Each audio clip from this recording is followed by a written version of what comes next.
So the drawing I did in my Under the Wing series of 2 Russian teenage partisans who were captured, executed by the Nazis. Wow. We've got both metaphoric birds' wings and allegorical sea monsters. Oh yeah, I see them. That's a shark-looking thing. Yeah, that would be the allegorical sea monster category. Okay. What do you think? Pretty cool, yeah. Pretty cool. I'll take that as a good art criticism. That looks like a vicious dog.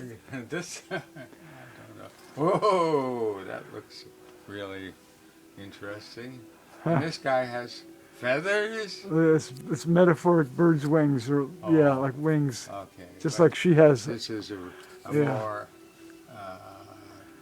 conventional look of a wing. And big teeth there. Yeah. Oh, little faces. Yeah. Yeah, cool. All right. Thank you. This is my cousin Tom, and thank you, Tom.